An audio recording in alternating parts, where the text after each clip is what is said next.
Hey, Chad and Sarah Gale here with the Hope Relentless Marriage podcast. And we are so happy that you're joining us. And I just want to congratulate you on changing the world because that's what you're doing. When you invest in your marriage, you are doing your part to change the world. Because remember, marriages impact families, families impact communities, and communities impact the world. So well done. So good. Excited to be here. Today, we're actually doing a podcast in response to a viewer who wrote in with, I think, a great question. So, a couple weeks ago, we were talking about how to affair proof your marriage. And studies have shown that one of the things that makes us vulnerable to an affair is loneliness. So, babe, why don't you go ahead and read the question that came in, and then we will talk about loneliness and what we can do around that. Okay.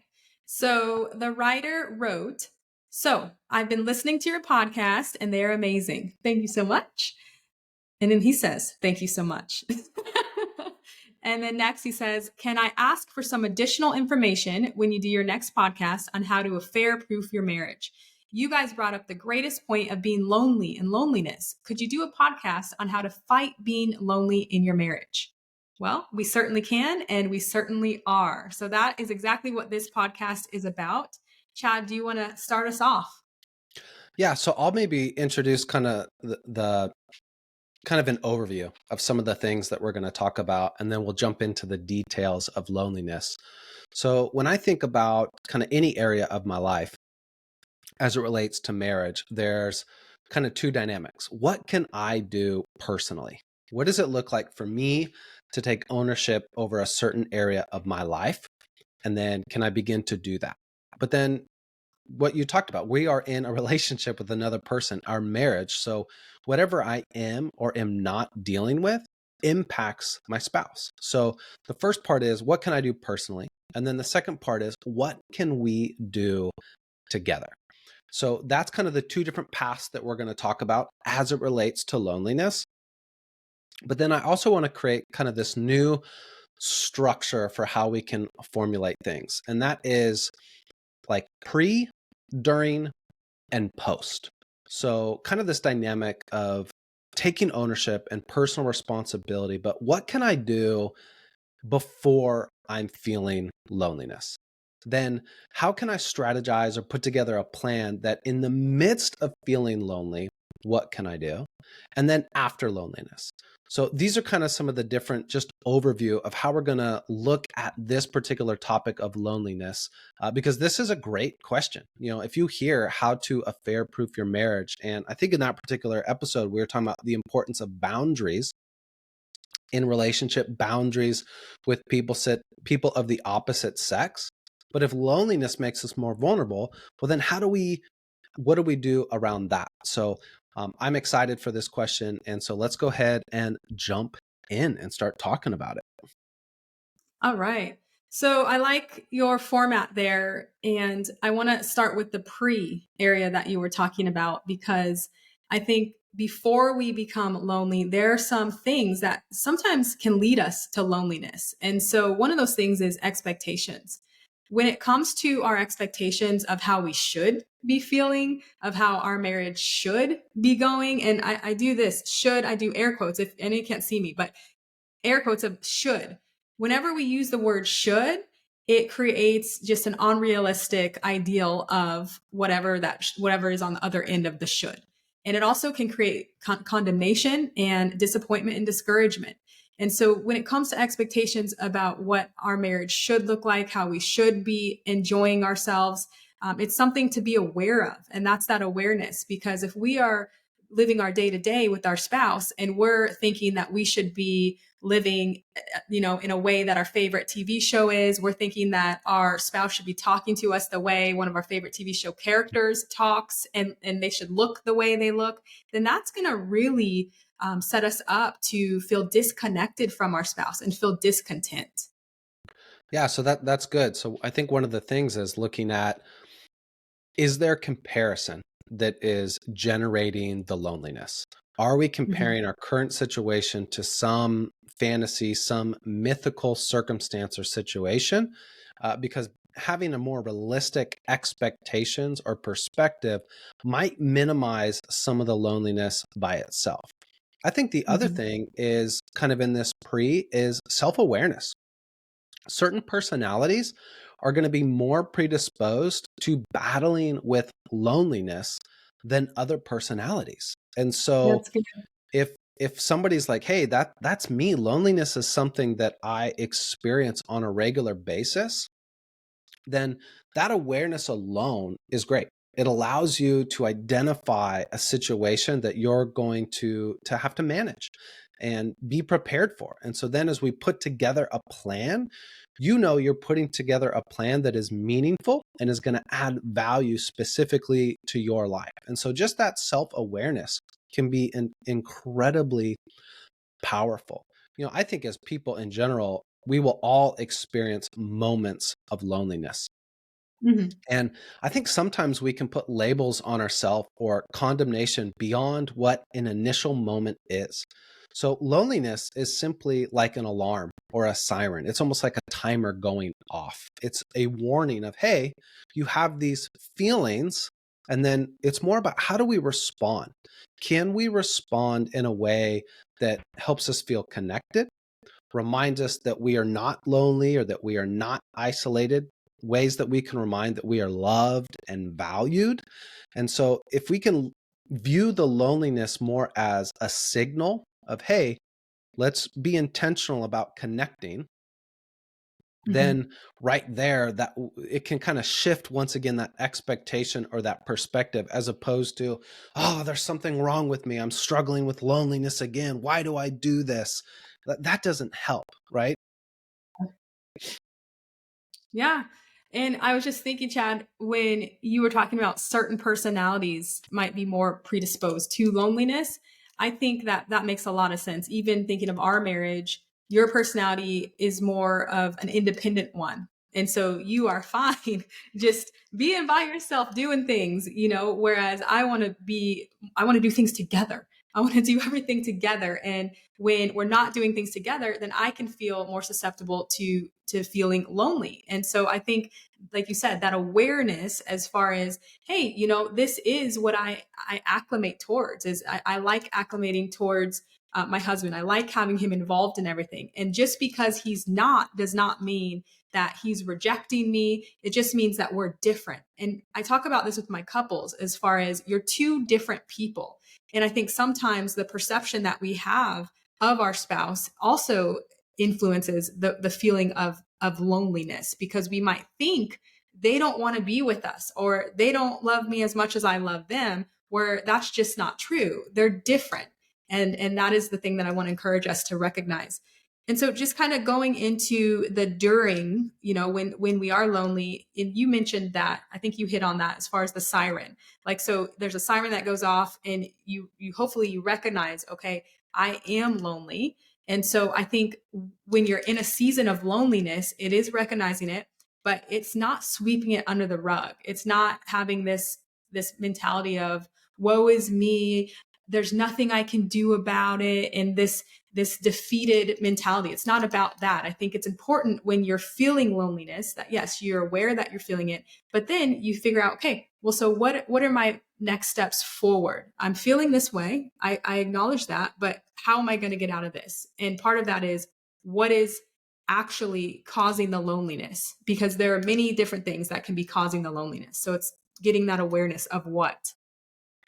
Yeah, and so this is kind of where like almost the pre-loneliness and the midst of loneliness overlap, right? As we Mhm. talk about that awareness, I think one of the things that can be super practical for all people, regardless of our personality and whether loneliness or maybe other feelings and emotions are things that we deal with, is journaling. I think one of the challenges that we face in today's culture is our phones and the ability of our phones to distract us, to numb Mhm. us, and to uh, instead of dealing and processing and really being aware of how are we doing, how is my spouse doing, if we're moms or dads, how are my kids doing, we can go to the phone, we can go to the TV, we can go to the computer, and we can kind of numb out with entertainment. So true. Journaling doesn't have to be something that we spend 30 or 45 minutes. It can be something we just do a couple minutes, either in the morning or in the evening or both, that helps us just increase our awareness with little questions. How am I doing? What was a highlight? What was a low light? What am I excited about? What am I concerned about? And when we start to identify trends, then it lets us know, oh, here's an area that I need to put together a plan so that when these things happen, I'm not caught off guard. Basic thoughts. When I get hungry, I don't freak out. I know what that means. I need food, right? My body sends an alarm. You're hungry. I don't go, there's something wrong with me. The world is ending. I don't know what to do. No, I have normalized that feeling and be like, okay, I'm going to prepare something to eat. And when I'm taking care of my body, I'll even have better guidelines in terms of what kind of food do I eat? Vegetables, greens, things that give me energy, that make me feel healthy and fit. And so coming to this idea of loneliness, we might feel loneliness and then it's like, okay, yeah, it just means I need to connect with my spouse. Maybe if you're a person of faith, hey, I need to reconnect with God and spend some quiet time with him, reminding myself that I am created for a purpose, reminding myself that I am loved by God. Whatever that is, then we can take normal steps to um, to support or to meet that particular need of loneliness, which is connection. Does that make sense? Yeah, it does. And I think the journaling is key because it really helps us to realize, what we're actually feeling. It gives us time to reflect, which we don't spend a lot of time on ourselves reflecting. And what I want to say to you listening is you're worth it. You're worth taking the time to reflect and figure out what's really going on. What are you wanting to grow and change in your life? Because sometimes I think we can have this attitude, and I already alluded to this, but I feel like I want to say it again, because I feel like we have this attitude that there's nothing we can do. We feel lonely and we also feel hopeless. And I don't think that we need to stay in that space. It's just getting that awareness from journaling and not sweeping it under the rug, but actually, like Chad said, making a plan as to, okay, so what are the things that I want to do to move forward? And so one of those things, and this kind of goes into the personal awareness and the personal action steps, I guess, if you're lonely also. So we're kind of interweaving between these things. But a personal thing is mental health, your own personal mental health. So when it comes to you're wanting to make a plan and you recognize, wow, there's some things that are going on in my mind. There's some attitudes that I'm having. There's some patterns like Chad talked about before. And so then it's addressing that, getting professional help because you're worth it, and Yeah. tackling it that way, because your spouse won't be able to help that area of you. If you don't believe that you're worth it, your spouse cannot convince you of that. There's certain things that we need to grow in ourselves and get the help, the professional help, for. Yeah, and I think as we're doing those things and we're trying, sometimes we'll try something and it won't make a difference, and that's okay. We just have to keep Mhm. trying. And so I think getting professional help is really beneficial. For me, I've noticed there's kind of two like daily habits that if they don't happen every day, if they happen more often than not, I notice for myself, I'm in a better mental and emotional space. And they're simple. It's going for a walk and reading. So if I Mhm. read 5 to 10 pages a day and at some point go for a walk, it just allows me to think. It allows me to pray. I feel like a better version of myself when I am learning or growing.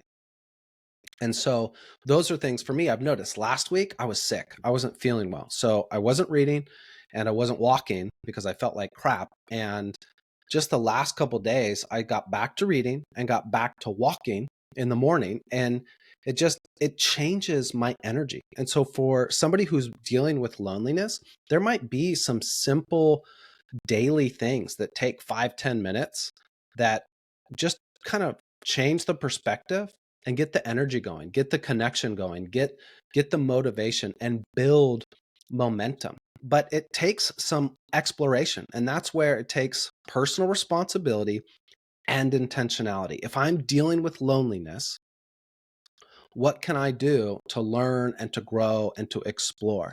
And then I think maybe making the transition to, well, how do we manage this with our spouse? And I think the Mhm. first thing is communication, right? Is maybe one spouse identifying, hey, I've realized through my journaling or just I was thinking the other day, I've been dealing with loneliness. Just by sharing Mhm. stuff and getting stuff out in the open, we have to remember, for the most part, in good times, our spouse cares about us. Our spouse loves Yeah. us. Our spouse wants to Yeah. see us thrive, wants to see us grow, wants to encourage us. And so when we get stuff out into the light, it just helps everything in the dynamic of, hey, you know what, man, I've been feeling lonely the last couple days, or whatever it might be. By just sharing, we immediately open up connection. It doesn't shift the burden to our spouse, but it opens up connection. What are your thoughts around how do spouses manage loneliness together, or what role can a spouse play? Yeah, I think for our marriage, Chad, when we have been consistent praying together, I think that is huge because it's amazing what I learn from your prayer requests. If I'm saying, okay, how can I pray for you? Or maybe we just start praying and then the things that you pray, I realize, oh, those are on his heart. Those are top of mind. And so I think that's an incredible way to kind of, get some of the insight into how your spouse is really doing is to listen to their prayers and listen to their prayer request. But another thing is, it's interesting because you can be married and you can go on dates. And I was feeling this also recently. I did a post on Instagram. If you don't follow me on Instagram, follow me on Instagram. But I did a post on Instagram about all the dates, the amazing dates we've been going on. And just for those of you who are listening and who are interested in some date ideas, I know I'm digressing, but it's okay because this is relevant. So we did a whole month of a themed date idea, and we did a whole month of Mexican restaurants. And so we tried a different one every week, and then at the end we kind of rated them according to our favorites, and it was so much fun. And so, but I found myself in the midst of that kind of taking it for granted. Like we'd go on the dates and then we would just be experiencing the atmosphere. But I personally didn't feel like we were asking intentional questions. So even though it just was seemingly so much fun, at the end of the day, I didn't feel closer emotionally to Chad. And Chad, I think I told you this a little bit. Yeah. And I don't know if you were like, what in the world? I spent all this money on you. And Like, scratch this um, whole idea. but yeah, so I didn't feel as emotionally connected, and I think it is relevant because we can be doing things together. We can be watching movies together, but if we're not intentional about the questions and just kind of the heart connection, then it's not going to happen.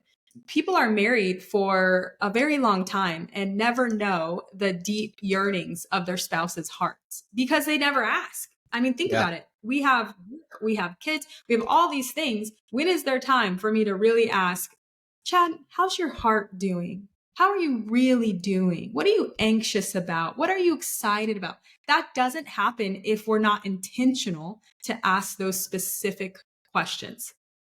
Yeah. I think that intentionality and the questions are just such good ideas and things to implement. I think, when our family is operating at its best, we like to eat dinners together as often as Mhm. possible. And as the boys have gotten older, and with counseling schedules and sports schedules, that has gotten harder.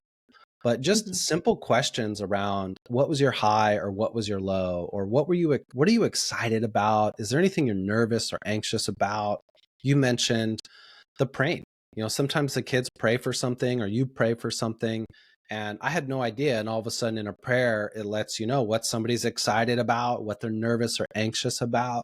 And so these are Yeah. other things that, as couples, if we weave these into our day to day life, then we will become more aware that our spouse is feeling lonely, or that we are feeling lonely, because there are these little check-ins or these little reflection moments that don't need to take hours. They just can be a simple question while enjoying a meal together that can highlight. And then that's where I'm a big fan of patterns and trends, right? Exceptions, I don't think we need to worry about, right? My kid Mhm. wants periodically to enjoy a whole pack of Skittles, probably not a big deal. They start wanting Skittles every meal, well, now we've got an issue, right? And so if one day I'm kind of feeling lonely and it becomes an exception, it might not be something to spend too much energy about. But if I start finding that I'm nervous or anxious or I'm feeling lonely consistently, that's a wake up sign of, hey, this is a bigger issue. This is becoming a pattern or a trend. I need to be more intentional in how I'm going to address this. Or as a couple, we need to be more intentional in checking in around this particular topic and praying for each other, encouraging each other, connecting around this particular issue. Um, and so I think some of those things will help minimize how long we go, right? It's so much easier to address something in the early stages than when something has been going on for weeks or for months or for years. That's a much bigger thing to try and address. Right. One thing I want you guys to remember when it comes to loneliness, your spouse is not the enemy. And especially if we're thinking, okay, I feel lonely because my marriage isn't what it is. And I mean, when we're talking about infidelity, that's kind of what we're saying there. We're like, oh, it's not going well in the marriage, and so I'm going to go look elsewhere. And the reality is, you and your spouse are teammates. You're on the same team. So literally, when you look elsewhere, you're playing for a different team. And really, you have the resources available to grow your team that you're already on. So you and your spouse can tackle this together. And not an obvious one, but I think an important way to do that would be counseling. Sometimes we don't know what we want to do, what we need to do. We just feel like there's nothing to do. We feel hopeless. And so then I think that's where we get to this point where we're just numbing ourselves and we just don't even care anymore. And so then that's when we become very susceptible.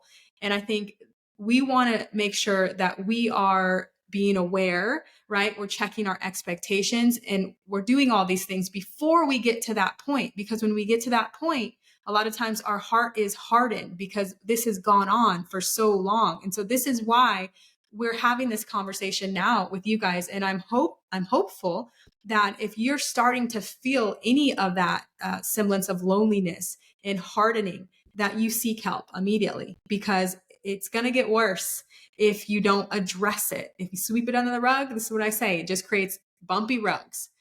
So that's what I want to encourage you to do. See your spouse as not your enemy. You're on the same team. And then one thing that would be helpful when let's move into action steps here, Chad. One thing I think would be helpful if it is regarding your spouse, you've kind of done the awareness, you've journaled and you recognize, I just wish that I could feel more connected to my spouse. It would be an action step would be having the conversation. And it's having the conversation in a way where you're not blaming them for anything. But I think it's helpful to have the conversation with some thoughts as to what your plan might be. Come to them with a solution. Hey, I'm wondering if we can start to go on a weekly date night, or I'm wondering if we can ask these intentional questions daily. It just takes 5 minutes. Let's ask these intentional questions. Like, what are we excited about? What are we worried about? Whatever it may be, but coming to your spouse with a plan and having that conversation. Yeah, Any I other think, actions? yeah. So my action steps, I was thinking about our marriage mentors and a conversation we had with them. And they talked about, and this is something we're still growing and learning ourselves, but learning to communicate as desires and not complaints. It's good. Yeah, that's So I right. think if we're feeling lonely, how can I communicate that as a desire with my spouse and not a complaint? And I think as we grow in those areas of awareness, communicating our desires. Can you give an example of that, Chad? Yeah, I mean, I think like if I were to say, I'm lonely because you don't spend time with me, or I'm lonely because you don't come to bed when I come to bed, or I've been dealing with loneliness and you don't even care. Like, Mhm. For us, it actually goes, it flips, it goes the other way, where you're trying to communicate a desire, but if it comes across as a complaint, my initial response is defensiveness. It's like, what do you mean I don't Mhm. care? Or what do you mean I don't? Well, I didn't go to bed when you went to bed because I was doing this or that, and we just miss each other. So Yeah. the opposite could be, I've been feeling lonely. I wonder if on our date we can talk about why. Right now, that's a desire. It's not Mhm. a complaint. And it might sound similar, but I think we will find our spouse's response will be different when we get better at communicating desires and not phrasing them as complaints. And then on the Mhm. flip side, if your spouse is complaining, can you be the person to have more maturity to be curious and ask questions instead of jump into defensiveness? I am a semi-pro at defending myself. Like I don't even I think I'm a pro. I am so good at defending myself, and as good as I am at defending myself, I'm not sure it's ever helped, right? And so the dynamic of when I jump to defend myself, if I can think, oh, nope, you've been down that path thousands of times and it's almost never helped.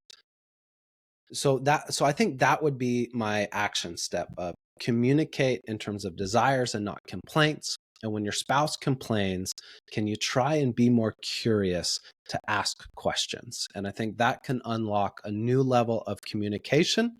And I think that can lead couples directly towards connection, which is the opposite of isolation and loneliness, which can go Yep. a really long way in protecting our marriages and creating an affair proof marriage. Awesome. And I know we're wrapping up, but I don't want to wrap up without recognizing that I know there are some couples out there or some people listening where you feel like I've tried that. Like I've tried to have a communication or have a conversation with my spouse, and it seems like they just don't care. They're not willing to meet me halfway or whatnot.